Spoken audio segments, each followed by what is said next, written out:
Hello, Mr. Fraser. How are you, sir? I'm well. How are you doing? I'm doing very well, thank you. How do you pronounce your first name? It's Himanshu? You got that. That's perfect. Perfect. And I think we've got quite a few attendees in the bear pit, it says. Yeah. Yeah. Okay. Okay, welcome everybody. I will call to order the regular council meeting of June 24th, 2024.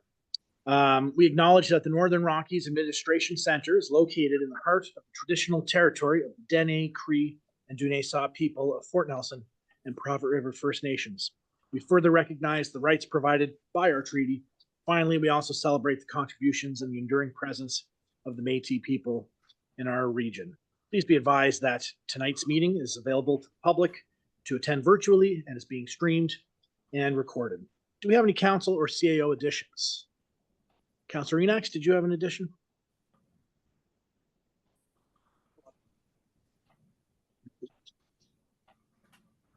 The 2024 Northern BC Tourism Summit. Okay. Mr. Barry, do you have any additions? No, I can hear. Okay, thank you. Moving on, number 3, public comment period. Are there any attendees in the gallery or online that wish to comment on the agenda? Hearing none, we'll move on to the adoption of the agenda. Can I get a motion to adopt the agenda? Moved by Councillor Gerwing, seconded by Councillor Souls. All in favor? All opposed? That carries. Okay, moving on, adoption of the minutes. We have 5.1 Regional Council, June 10th, 2024. 5.2 Special Regional Council, June 11th, 2024. And 5.3 Committee of the Whole for June 15th, 2024. I believe we had a typo on the minutes for Committee of the Whole, June 15th. We amended the typo on the electronic copy, so those who are viewing it online won't see the typo. Your printed copies are fixed. Perfect. So I'll ask for a motion to approve the minutes with that correction. Councilor Gerwin, seconded by Councilor Enax. All in favor? All opposed? That carries.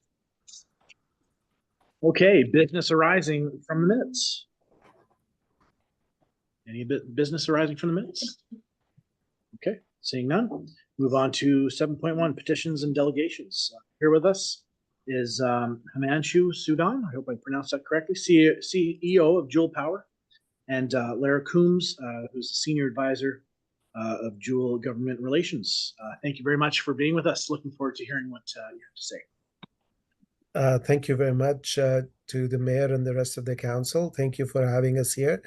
We were supposed to be presenting a few weeks ago, but unfortunately the area was stuck with a lot of wildfires, so I'm hoping everyone has been safe and the community was unaffected by it.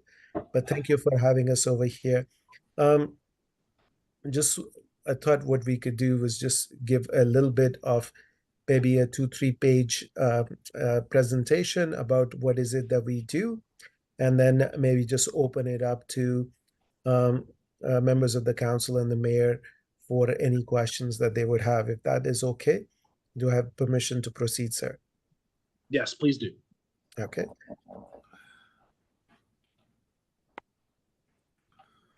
So if everybody's able to see the screen that I'm sharing at this time.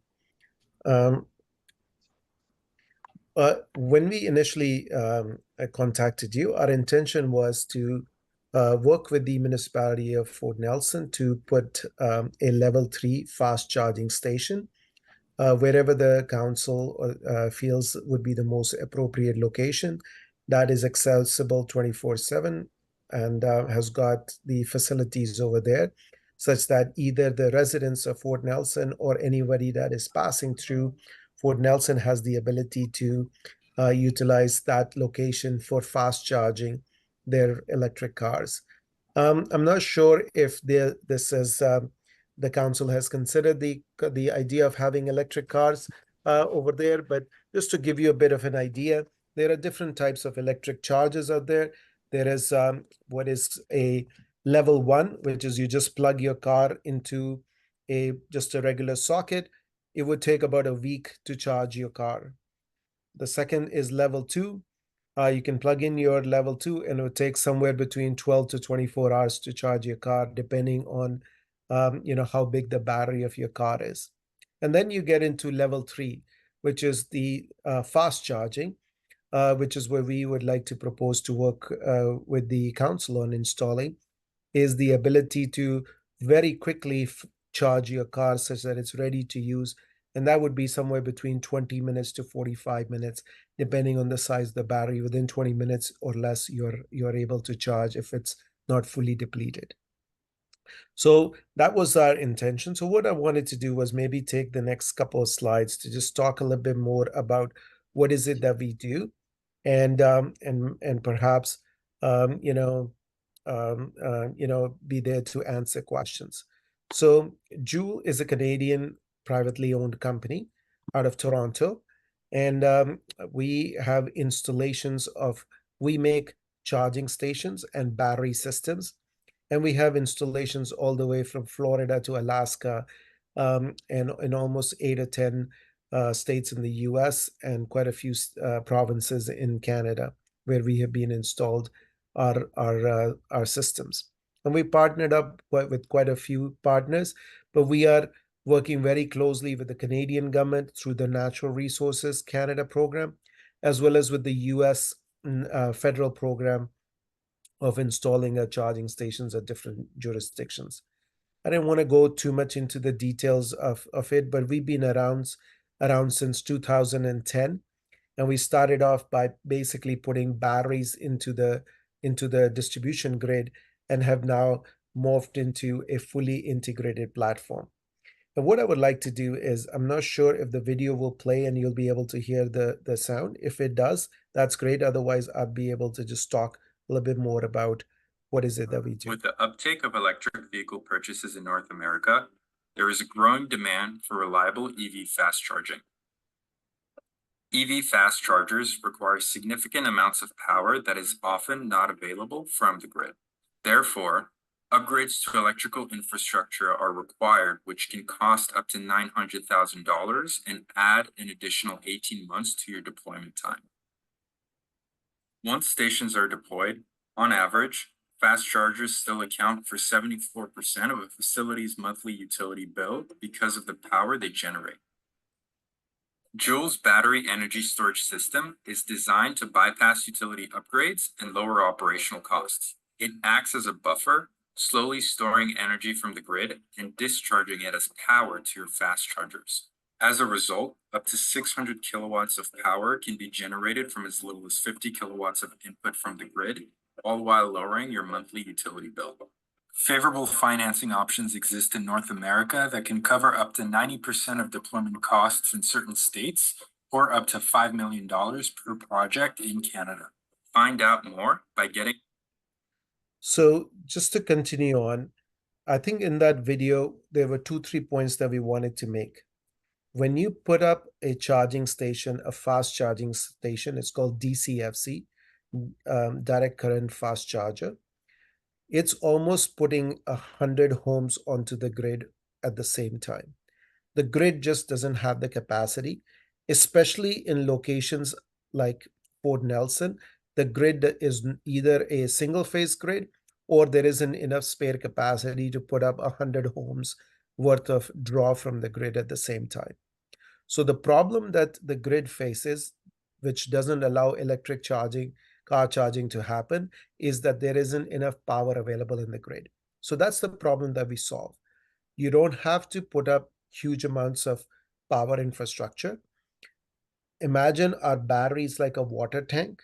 It's connected to the grid, it slowly fills up, and then to that water tank is connected these various electric chargers, and it's able to flush the power into those taps, into those cars as and when needed, without requiring any grid upgrades.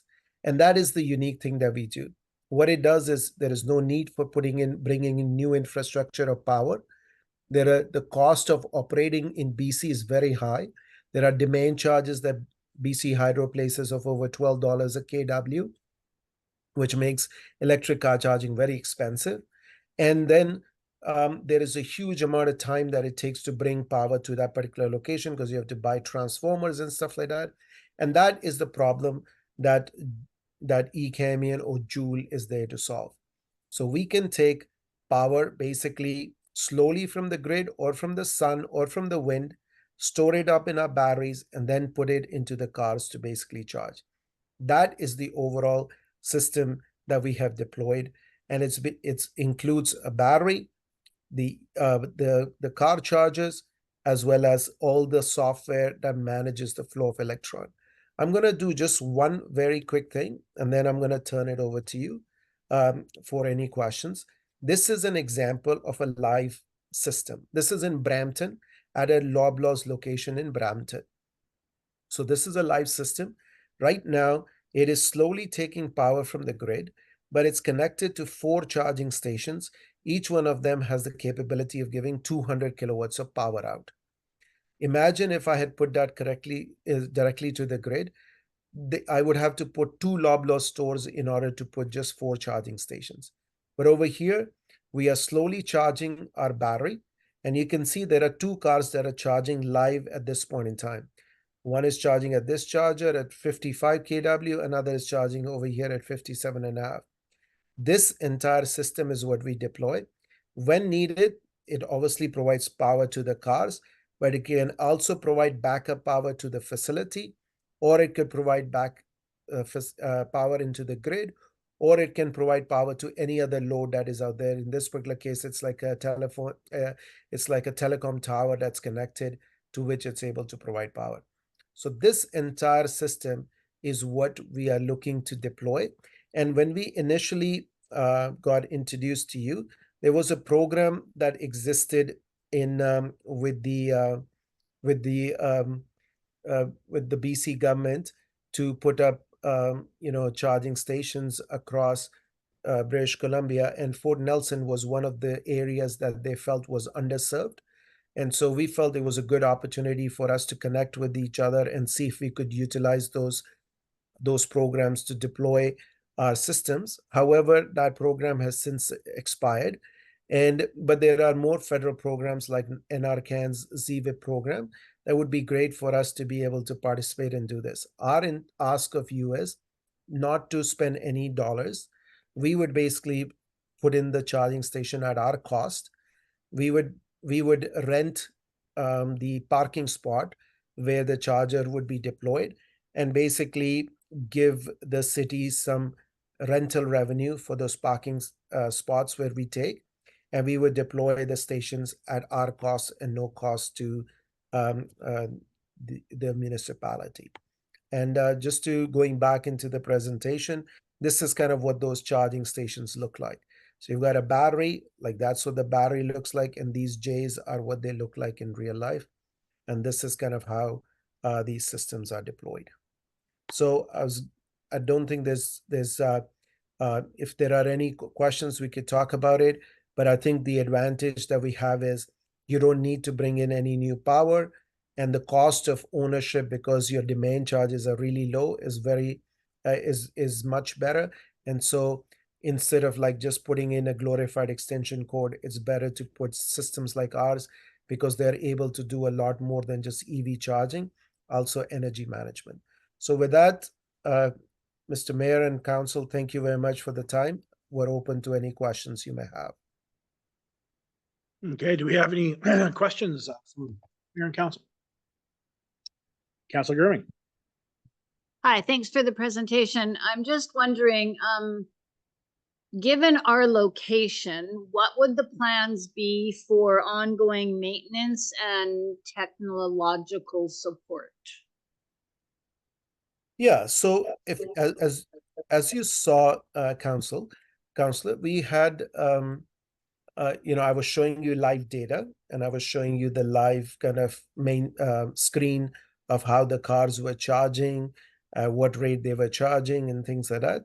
So we need telecom connectivity.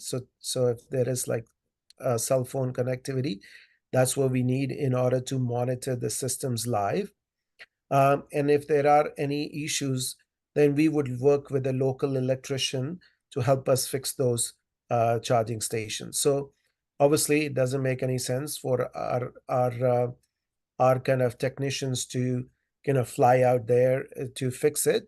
We would work closely with local electrical contractors to do the work and maintain those systems. Thank you. I have a question. Given the cold temperatures that we can see in the winter times, are these systems suitable for an environment? Let's say if we have a week of minus 50 degrees Celsius, are those batteries going to hold up in that type of weather? Yeah, no battery can hold up in those kind of weathers. You're absolutely right. Actually, what we noticed is that heat is actually worse than cold. So I'm just going to share my screen again, so you will be able to kind of so I could answer that a little bit better. What I'd like to share. So if I go into our battery management system, our system status, you can see that this is a live look again at that Brampton store, and it shows what the minimum, maximum cell temperature, average temperature, and battery enclosure temperature is. And because you can see that the power converter is slightly higher because there are 2-3 cars charging at that time. So we maintain the temperature inside the enclosure. So you can see we've got a heater. It's got an air conditioner, which is now off, water sensor, smoke detector, fire extinguisher. Everything is included in that box to be able to maintain it at a good temperature, so it doesn't result in that, result in like extreme cold. So it's climate controlled. The enclosure is climate controlled. Great, that that answers my question. One And more. We've installed it in like Slave Lake in Edmonton, where it has reached those temperatures, and we're also installed in Anchorage in Alaska, which would probably be similar during certain times. Yeah, absolutely. One more question. We do have some requirements here. We would have to provide the parking spots, and you're also looking for some amenities such as lighting and washrooms and Wi-Fi. And before we can commit to anything, we would have to look into those costs and see what we would need to do to meet those requirements. Yeah. Any other questions? Yeah, generally what we do, sir, is we install them at like gas stations or motels or travel plazas or anything like that, where those amenities are naturally available for somebody who's going to be traveling through the town. And that's why, since we do not know the municipality as much as you do, I think for any traveler that is traveling through it, I think the ideal place for them would be to have that kind of facilities available, such that while the car is charging, they may grab a bite to eat, or they may have at least the ability to use the facilities. I think that would, we don't know any of those locations. You would know that better. So it's not necessarily has to be a municipal owned building or a location. It could be just something that's owned by a private enterprise. Okay, good information. Do you have any other questions? Okay. I just wanted Do you to have say anything? hi. Yeah, go ahead. Hi, everyone. It's Laura. I just wanted to say that it also could be a grocery store. Or like the local hangout or something that where people gather or they go by often. It doesn't need to be, in some municipalities, there was a program that Ontario ran a few months ago. They put it at community centers. There's a northern municipality near Algonquin Park. And what they did is they had a small piece of municipal land, and beside there was a motel, the shop where everyone rented their camping equipment. There was an ice rink, there was a community center, the fire hall was across the street. So it's kind of a little bit of a hub for people to gather in, and that's where we applied to put the chargers. So it's really, we can be creative, and we're not expecting you to build anything. And nor is any government program. They just want us to utilize, existing facilities, and they always like charging stations where people can do something, either, go shopping or use the restroom or grab a bite to eat. And especially in a fast charge, when you're fast charging a car, it takes about 20-30 minutes to charge your car. So that's enough time to, use the facilities and have a quick bite to eat. Someday we would love to kind of come take a look at it. It looks like a stunning landscape, and hopefully we'll be able to do something. But just looking at it, I see a few, like there's a heritage museum. I see like a couple of inns that are over there. Any of those could be a decent. Even the regional airport could be a decent spot. So whatever the council feels, you folks know this better than any of us. If you feel that's a good location, would be glad to kind of work with the municipality in deploying a station there as an amenity to every traveler, as well as the local residents. Thank you Great. for- Do we have any more discussion? Councillor Solz. How does Jewel get paid? How do you get paid? What do you make out of this? How do you manage to make ends meet on a giving away charging stations? So we would only do it, Councillor, if we get funding from either the federal or the provincial government to do it. Obviously, Fort Nelson is a beautiful place, but it's not a hub for electric vehicles. We know. Yeah, I think so. I think the intention is to have participation from the federal and provincial government to subsidize the capital cost. And how we maintain the cost is from our end is we charge the consumers. So it's about $15 for a fill up, $15 to $16 for a typical fill up of the so it's just got a credit card. You just swipe your credit card, or you tap your credit card, or Apple Pay or Google Pay, and basically that pays for the cost of electricity.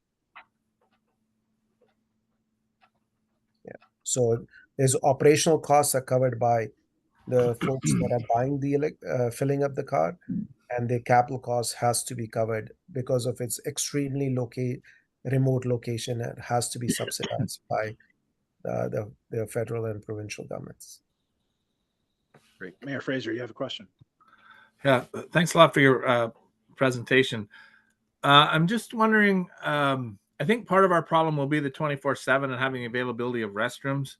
Not all the facilities, in fact, very few of them are open, around the clock, where there's access to public washrooms by for the public 24/7. So that might be a bit of an issue for us. The other thing is that I don't know if you've approached any of the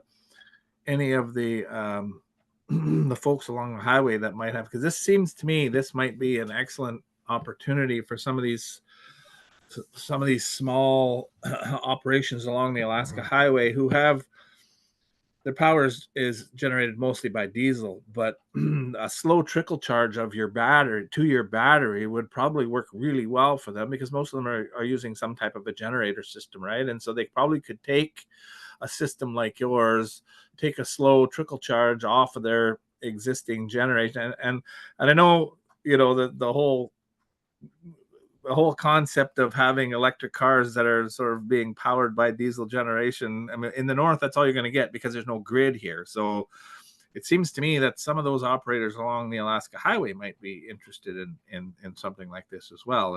And it's something that you might want to consider in these really remote areas. I know the province is very interested in trying to get their highway grid up, for vehicle charging stations, but it's something that you might want to consider as well, is partnering up with these guys along the highway, because it makes sense that it's a fast charge, and it makes sense that it takes a trickle charge to get it up, and it's the best idea I think I've heard so far. So thanks again for your presentation, and we'll have to try to figure out this 24/7 restroom thing.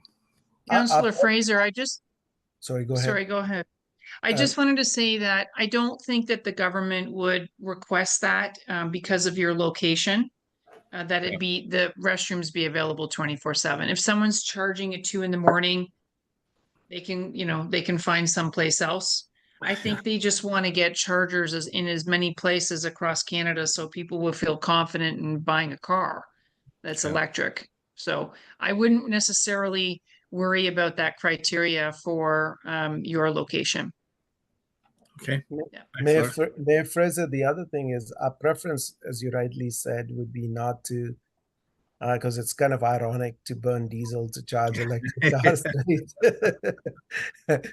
So our preference would be to either have, either a solar or a wind kind of a generation, even if it is like a 15 kW solar panel or a 20 kilowatt solar panel or a smaller wind generator that would power it. To us, that would be better. Sorry, just out of curiosity, Mayor Fraser, is there no grid in the township? Oh no, the town has a grid, but it's also fired by natural gas. Ah, got it. Wow. Okay. Interesting. That is. Yeah. So our preference would be see if I don't know what kind of sunlight is there or what kind of wind is there, but we don't need a massive panel just because the usage is going to be fairly low. We would look into it. This isn't going to be like an overnight kind of thing and a quick thing. I think it's going to be working closely, with the province and with the municipality to see what would be a good fit. I can tell you one thing right now: no other charging station is going to be installed. The grid, you will basically be just running diesel gensets all the time, trying to like charge up an electric car. It just won't make any sense. Mm-hmm. Got it. Thank you so much. I'm sorry we took so much of your time. We apologize. But thank you for giving us the opportunity, and we look forward to working together. Thank you for coming to meet with us and Thank spending some time. Thank you. Thanks. Take care. Bye-bye.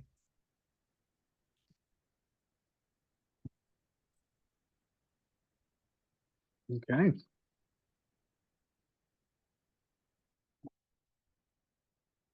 Moving on, administration report 3124, 8.2, award of landfill operations and maintenance contract. Speaking to this is Josh Bostock. Oh, we have 8.1, I think. Pardon me? 8.1 is administrative report for Joule Power. Oh, okay, right. Yes, for receiving that. Yes. Okay, sorry, Josh. I skipped over 8.1 there inadvertently. So 8.1 administration report 2224 Joule Power EV fast charging stations for discussion. Ms. Thompson. Thank you, Scott. So before you, although I keep trying to give this to somebody else, you can see Krista is actually the author of this report, but she's on a well-deserved vacation, so I'm sitting in for her tonight. So before you is a report, just following up from what we heard in the presentation from Joule Power.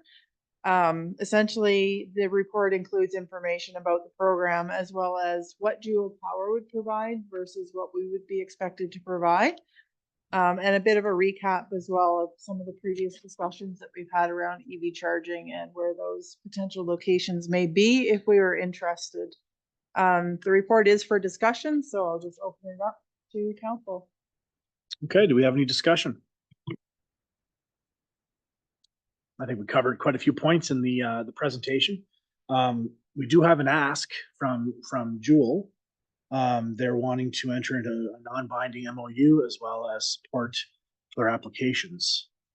Would council entertain making a decision on that right now, or would we like to defer and gather some more information before we enter into that? Any discussion on that? So I don't have any problem entering into a non-binding MOU with these folks. Let staff work with them, to figure, the fact that there's no no requirement for that bathroom. I thought Millennium Park would be, my choice for this because it's now we've got one at the rec center, and we've got one going in at in the middle of town there at the Red Apple, and then if we had another one down at that end of town, it makes some sense to me that would be a place for it. But I'm certainly open to any conversations that we might have. Once they found out that we're on natural gas generation anyway, I might not ever hear from them again. But anyways, those are my thoughts. And there's nothing wrong with running on natural gas. It's a clean burning fuel. Love it. Councillor Andrews, you have your hand raised. Go ahead. Yeah, I think this is a good opportunity for a potential local business to partner. Maybe we put it out to the chamber to spread out. I liked Mayor Fraser's suggestions of our up highway communities. Hey, I like the idea to be able to charge our electric vehicles, but that backup power was pretty interesting with the amount of times we're going out of power. I think a local business might be interested. So maybe we could put it out. And if we don't get any interest, then we can look at it at doing it as a municipality. Okay. Any further discussion? Councillor Souls. I think nothing is ever free.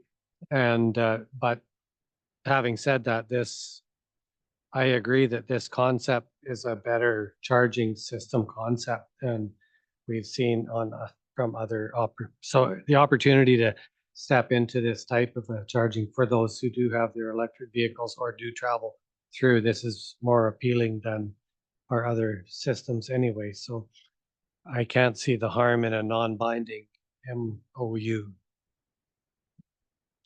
Yeah, absolutely. And I mean, this is contingent on funding, so it might not go anywhere. I think one other consideration is that as a battery system, there will be more than likely some degradation to the battery, and they've got a timeline on there of operating for 10 years. And it sounds like maybe that's what we would get out of the station before upgrades are required.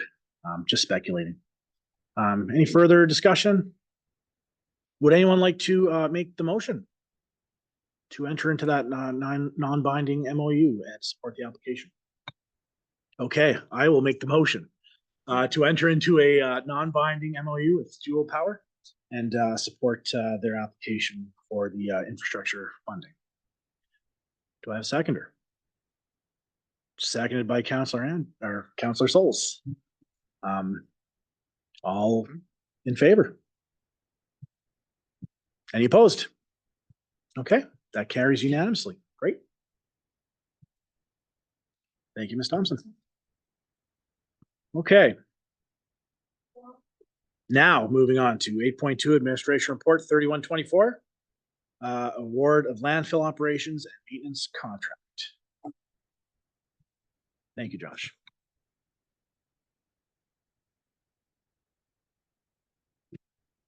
Thank you, Mayor and Council. So this report was an opportunity that was posted for the landfill operations contract, which is due to expire October 31st, 2024. We received 3 submissions as they're outlined below in the report. Submissions were reviewed for compliance and assured that proponents were equipped with qualified experience for the work. And as you can see, Wide Sky was the lowest submission received. Great. Is there any discussion on the report? Councillor Souls. Yeah, who is EnviroX? Where are they from? That I actually don't know the answer to. That's cool. It's just if their bid hadn't been so spectacular, I probably wouldn't have asked the question or noticed. But I thought, who is this that puts in a bid 3 times as high as everyone else? I'm not sure. I'll look them up online. Anyone else? Okay, well, we have a recommendation. Would anyone like to move the recommendation? And the recommendation is that the landfill operations and maintenance contract be awarded to Wide Sky Disposal 1989 LTD in the amount of $576,663.96 annually, plus all applicable taxes and CPI increases for a 3-year term, with an option for an additional term based on the mutual agreement by both parties. Would anyone like to make that motion? Counselor Enox, do I have a seconder? Counselor Souls, okay. Any further discussion? Before we move on to the vote.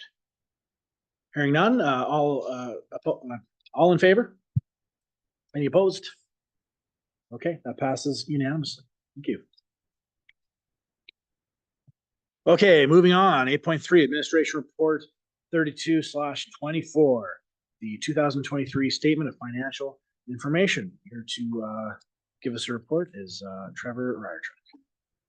Take it away, Trevor.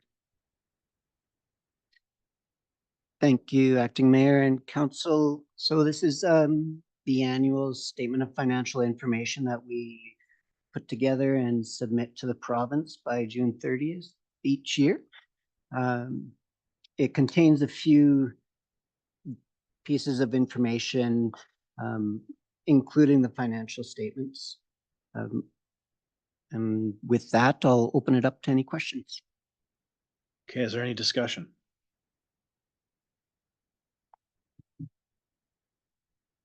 Okay. Well, hearing none. Do we have Mayor, I think it's on your end. There you go. I got it. How's that? Is that better? That's great. Thank you very much. Flipping back and forth here. So I'll move the council approve the Northern Rockies Regional Municipality Statement of Financial Information for its 2023 fiscal year. Great. We have a mover. Do we have a seconder? Seconded by Councillor Gurwing. Do we have any further discussion? I just want to say it's a good report. Lots of information goes in there. Thanks, Trevor, for the work that you did on this. Absolutely. Okay, all in favor? All opposed? That carries unanimously. Thank you very much, Mr. Ryerchuk.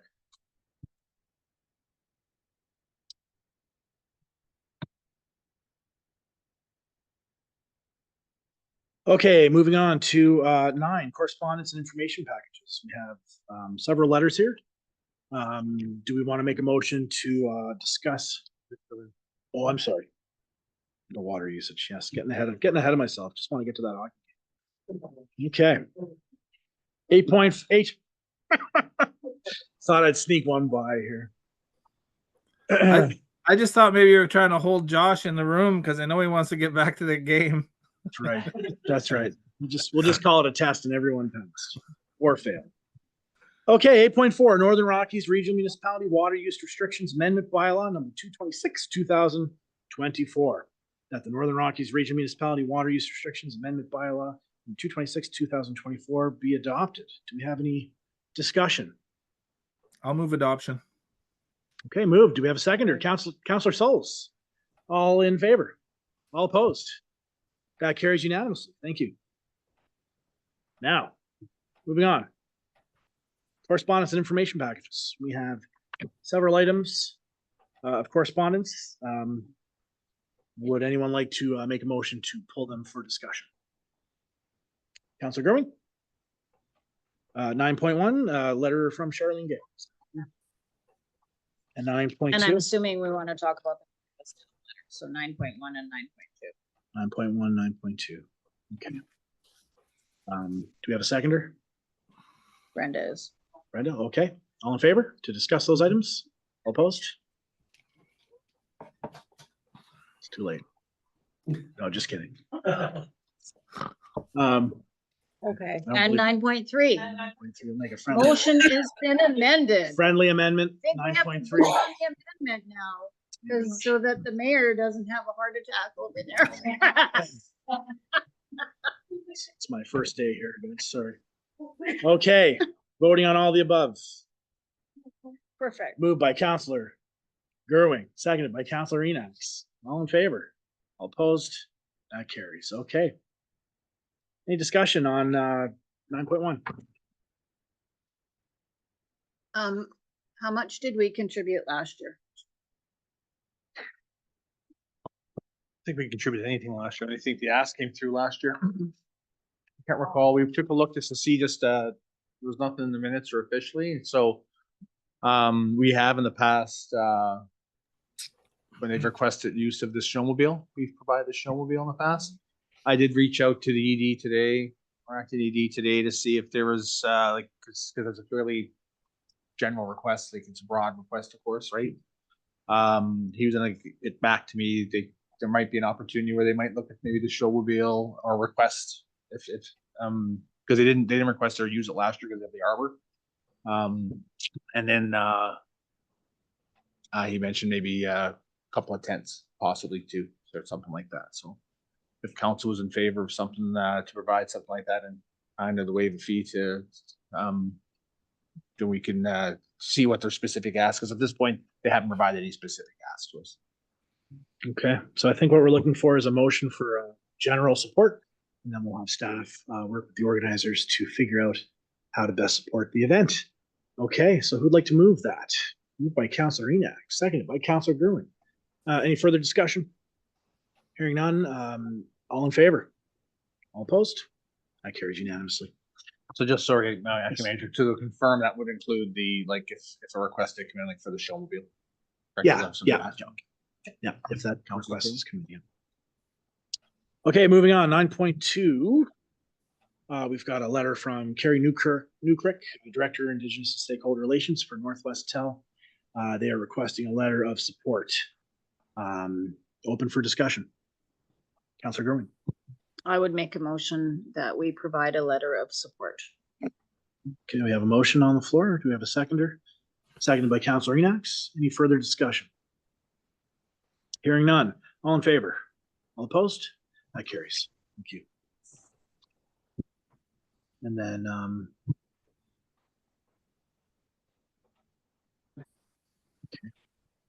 Code Area Club letter of support. right, so 9.3 for information. Letter to Jim Fulton, Toad River Area Club, read the letter of support for a recreation site project at Skook's Landing. Do we have any discussion? Councillor Enoch. I'd just like to make the recommendation to support the Toad River Area Club by giving them letter. Great. Do we have a seconder? Seconded by Councillor Gurning. Any further discussion? This is a Go ahead, letter Mayor that we've Fraser. already. This is a letter that we've already sent, I think. Yeah, that's what I was gonna say. Yeah. Yeah. We didn't know. We don't need another one then. So we don't. Yeah. So we don't need. No. This is We're this just- is I'll for make a motion to rescind my motion, Mayor. We're receiving it for information. I'll Thank second you very that. much. I would like to talk about the request from 9.5, I think it is. 5. So that is. That's the request for the gold panning from the District of Taylor. I'll second the motion to pull that for discussion. Okay, that's seconded. All in favor? All opposed? That carries. Up for discussion. Thank you very much. So I'm interested in representing our community in the event. You guys might not know, but I am a panner. Was able to manage to get my way through when I was the mayor in Taylor. So I am interested in attending. I'll be down there anyway. I just want you guys to authorize my ability to represent you. So move. Oh, okay, we've got a mover, Councillor Soul, seconded by Councillor Enoch. Do we have any discussion? Okay, go ahead, Councillor Kermit. Is it, are we making a financial, commitment here then, No. or He's just? gonna get enough gold in the pan there to cover the cost. I'm kind of thinking that if he hits it big, we should have some kind of a stake if we're financially supporting him to go down there. Yeah, no, there's no financial requirement. I'll be here already, and I just don't want you guys to read when you read in the Alaska Highway News in the new Alaska Highway News, Mayor of Fort Nelson wins a celebrity event on behalf of town of Fort Nelson. I don't want you guys to be surprised when I win. That's all. So we don't need to talk about revenue sharing then? No. We're just giving you a blanket here. Yeah, no, they don't actually use gold for the celebrity event. They use a chunk of copper. So I'll share whatever winnings I get with you. All right, well, we'll take whatever precious metals you can find. Okay, very good. So we don't need a decision on that, or do we? No, we don't need a decision. All right. Or do we? No, we're fine. It's no financial Okay. contribution. Okay, great. Thank you, Mayor Fraser. Okay. And that was it for correspondence. Moving on.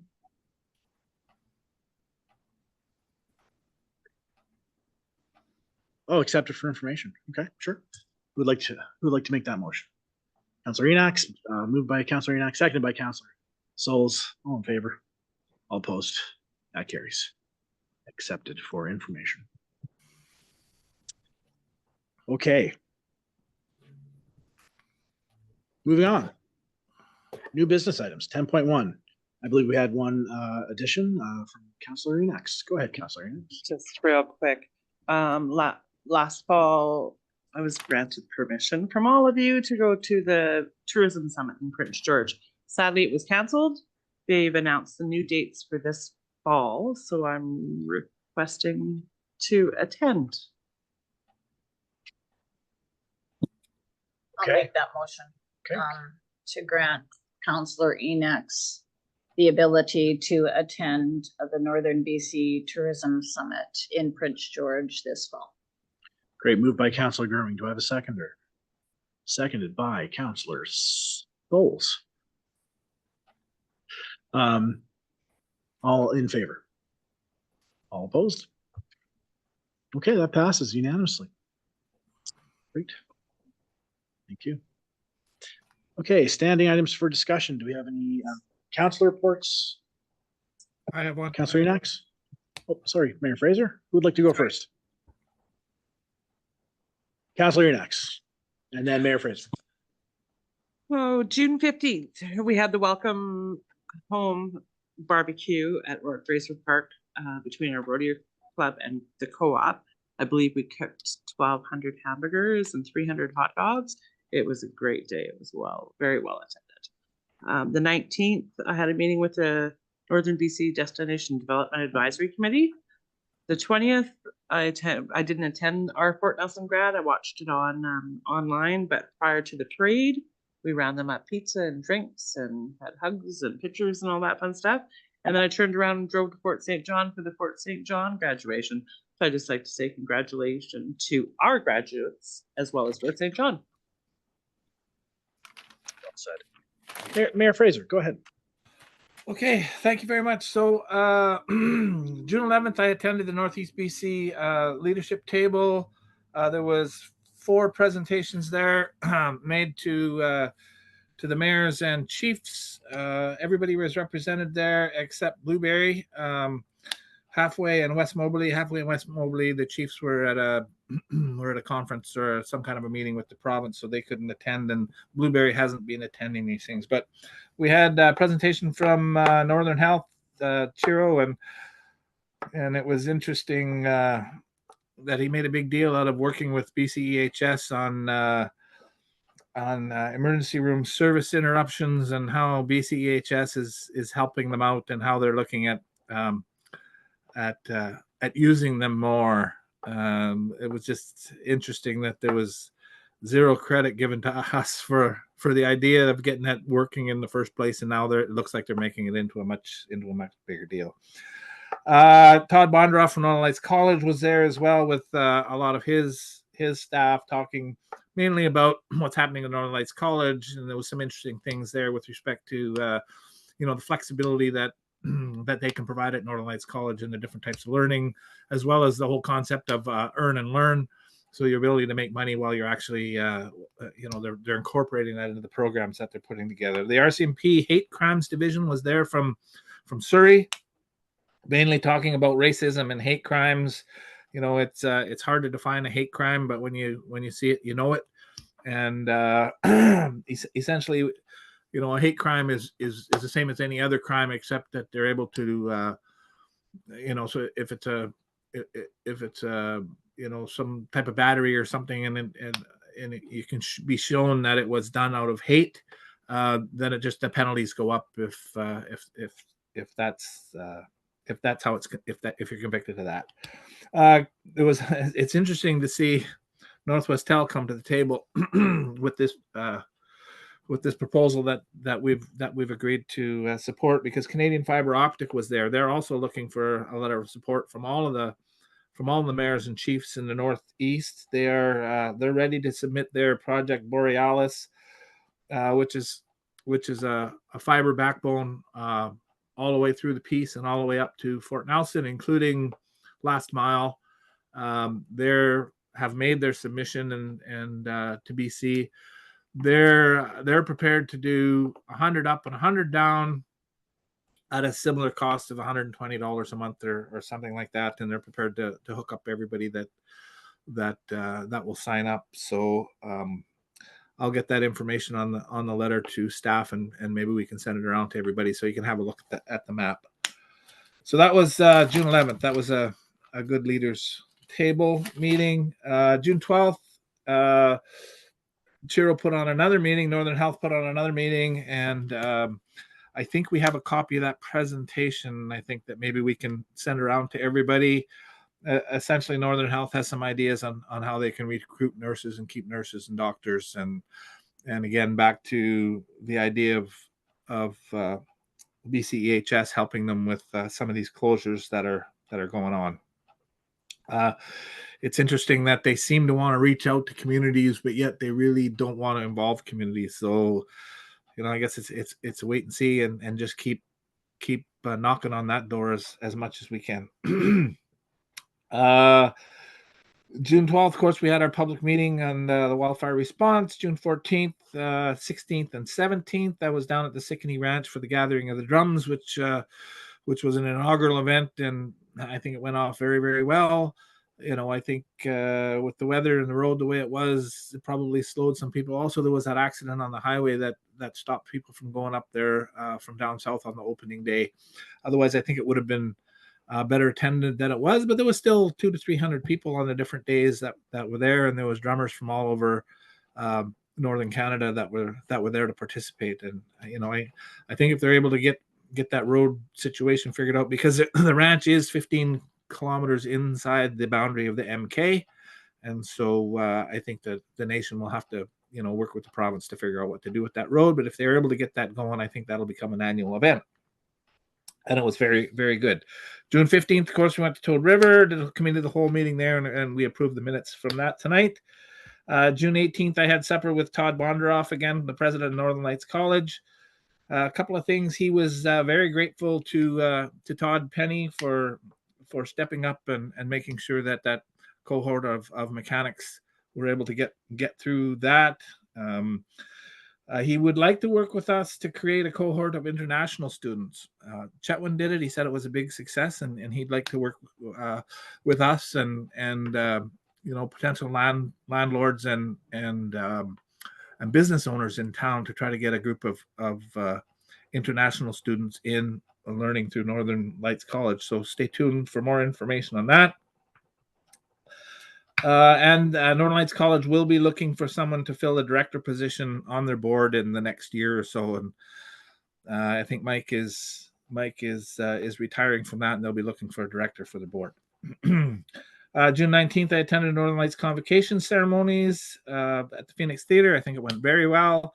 It was good. And then June 20th, I attended the Fort Nelson Secondary grade 12 grad ceremonies. That also was a great ceremony. And then I was the same off to Fort St. John to attend my grandson's grad ceremony there.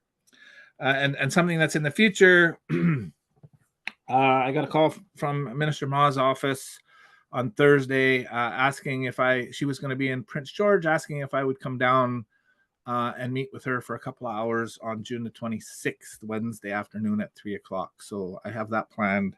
Next week, I have staff maybe putting together a list of some items that we might want to put in front of Minister Ma. I think the foremost of them, of course, is to get Aaron on that committee for the EDMA regulations. So that was my week and the start of my next couple of weeks. Thanks. Thank you. Is there anyone else? Councilor Gurley. Yeah, June 15th, I attended the Summit Run It. 65 people attended. It was an amazing day. The weather cooperated for the most part. it was just wonderful to see families, young kids, and adolescents out. It was a really great day, and Tetsa River once again gave each participant a cinnamon bun. So yeah, my hat's off to the rec department and to Angela White, who make that race a reality every year.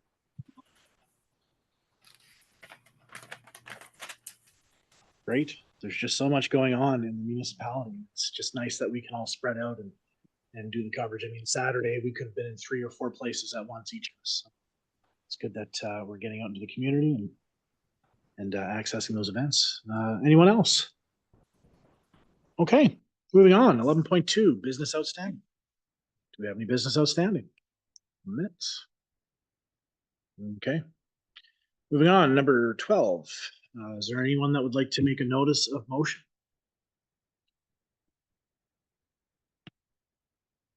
Okay, moving on to the public news media question and answer period. 13.1 budget, 13.2 priority set by council, 13.3 council business. Do we have any media present that would like to ask any questions? No. Okay, moving on. Number 14, resolution to move to a closed meeting. I'll make the motion that the meeting be closed pursuant to section 91B of the community charter.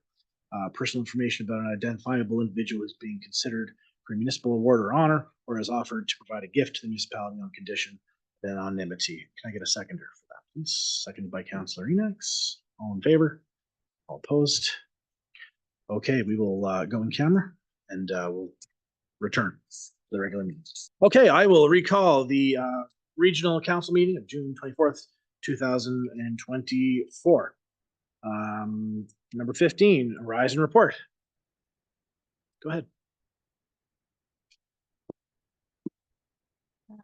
Souls, Gerwig, that the Kira rooming application to the Northern Rockies Recruitment, Retention, Education, and Training Incentive Program be approved in principle, subject to confirmation of eligibility with the health employer, and that Alyssa Foreman application to the Northern Rockies Recruitment, Retention, Education, Training Incentive Program be approved in principle, subject to confirmation of eligibility with the health employer. Carried unanimously. Great, thank you. Okay, moving on. Can I get a motion to adjourn the meeting? Moved by Councillor Gerwig, seconded by Councillor Enox. All in favor? All opposed? That carries unanimously. Thanks, everybody. Have a great night. To the Phoenix. That's right.